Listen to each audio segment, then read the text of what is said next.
सावकाश सावकाश.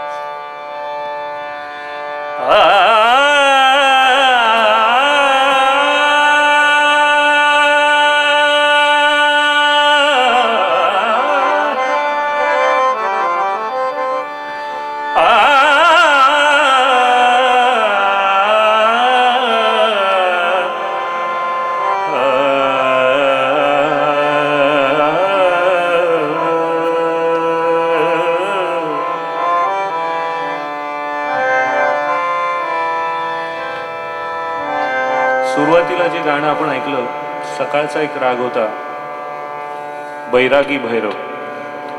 त्या रागातलं ते सगळं, ऑलमोस्ट सगळं गाणं त्या रागातलं.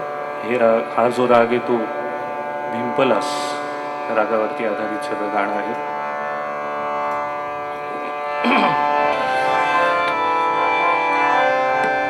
इंद्रायणी काठी, इंद्रायणी काठी, इंद्रायणी काठी, इंद्रायणी काठी, इंद्रायणी काठी, इंद्रायणी काठी.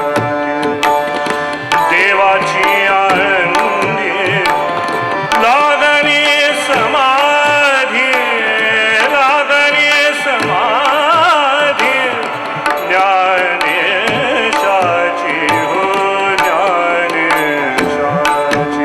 इंद्रायणी काठी, इंद्रायणी काठी, इंद्रायणी काठी.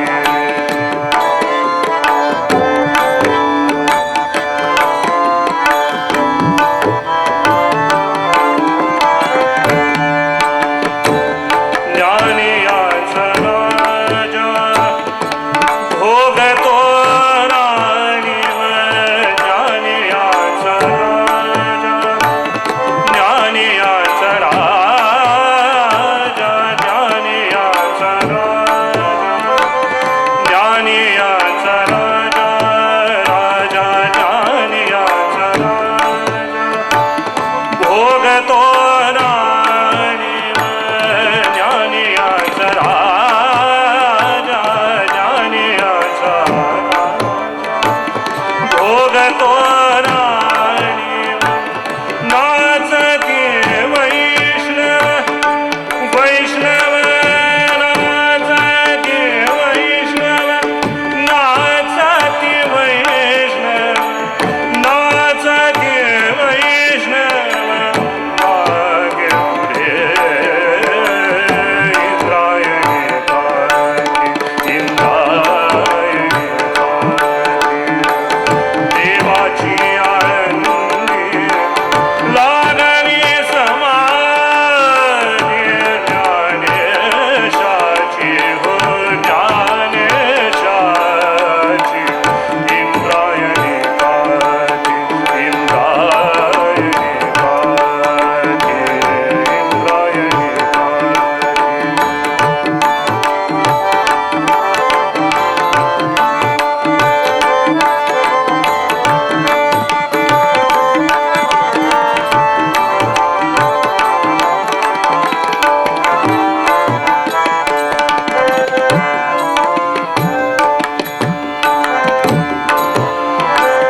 मागे पुढे दाटे ज्ञानाचा उजेड, मागे पुढे दाटे ज्ञानाचा उजेड, मागे पुढे दाटे हो, मागे पुढे ज्ञानाचा उजेड, मागे पुढे दाटे हो, मागे पुढे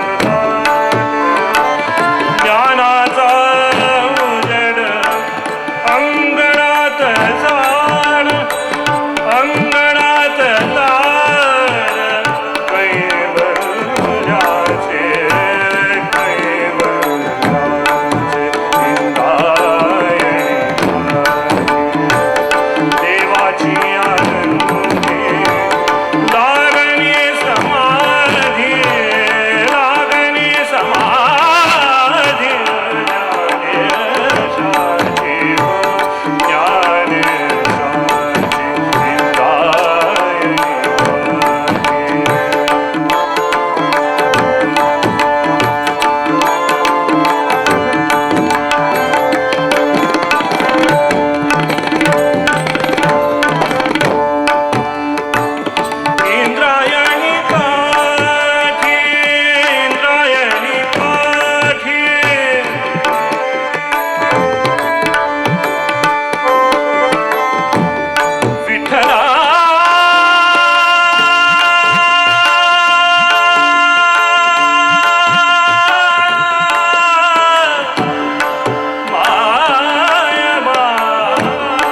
ज्ञानेश्वरांचं आराध्य दैवत विठ्ठल,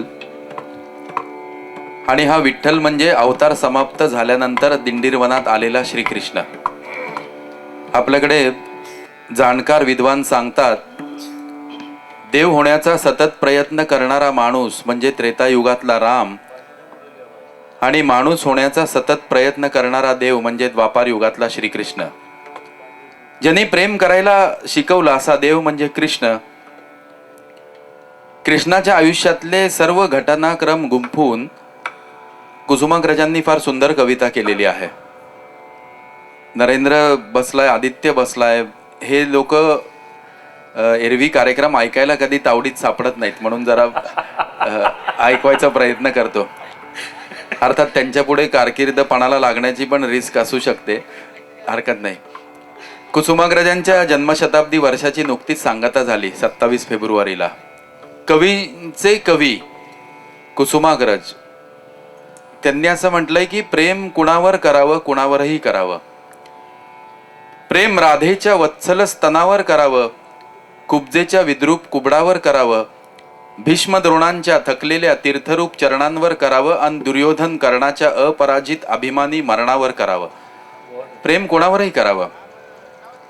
प्रेम अर्जुन नावाच्या राजेंद्रावर करावं, सुदामा नावाच्या भटजीवर करावं, पेंद्याच्या बोबड्या बोलांवर, गोपींच्या मादक लीलांवर, गायीच्या नेत्रातील अथांग कारुण्यावर करावं, मोराच्या पिसाऱ्यातील अद्भुत लावण्यावर करावं, बासरीमधून पाझरणाऱ्या सप्तस्वरांच्या चांदण्यावर करावं, आणि यमुनेचा डोह जहरून टाकणाऱ्या कालियाच्या विषारी फण्यावरही करावं. प्रेम कोणावरही करावं.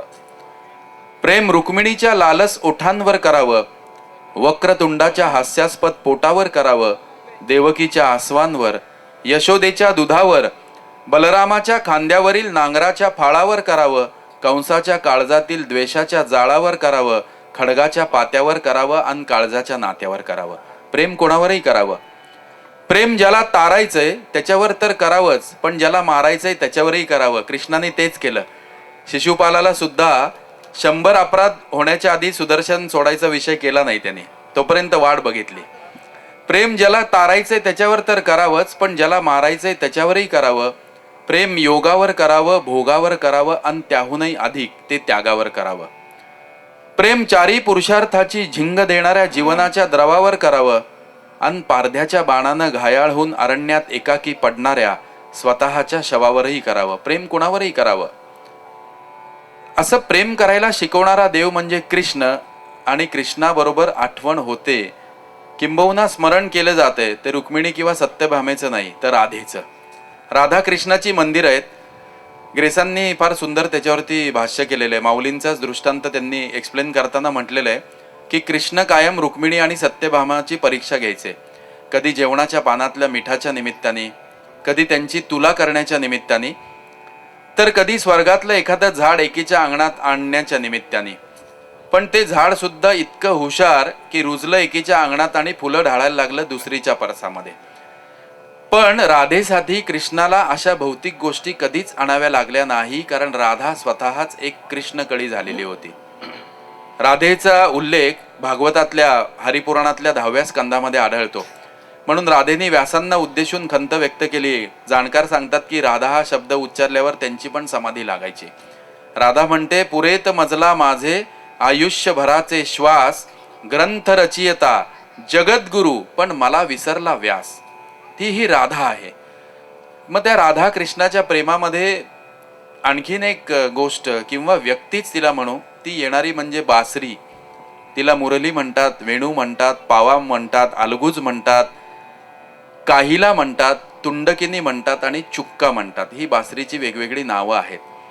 आणि ती बासरी इतक्या जवळ का आहे कृष्णाच्या, म्हणून तिच्या पोटी मनात मत्सर जागा होऊन राधेनी आणि इतर गोपींनी विचारलं की तुझ्यात असं काय जे आमच्यामध्ये नाही, कारण तो स्वतःपासून तुला कधी वेगळंच करत नाही.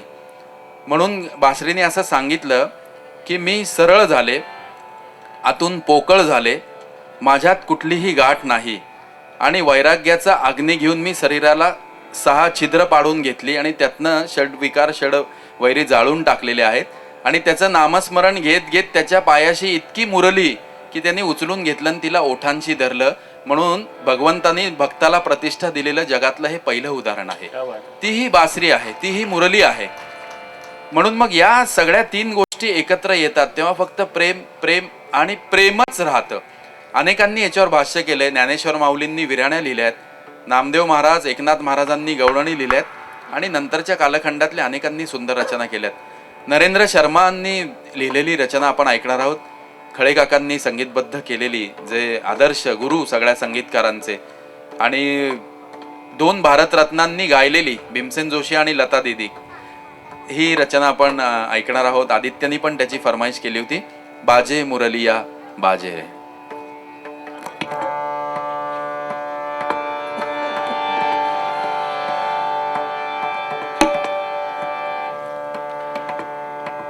गायची गुस्ताखीच आहे खरं, त्याला एक्झॅक्ट शब्द गुस्ताखी असाच आहे.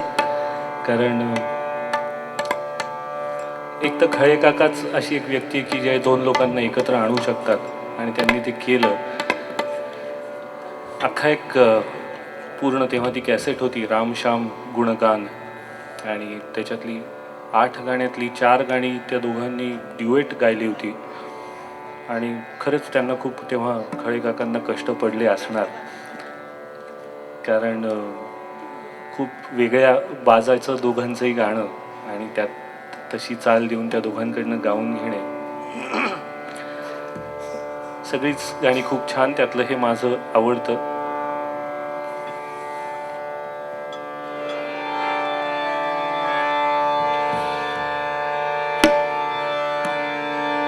विमुख शिखर से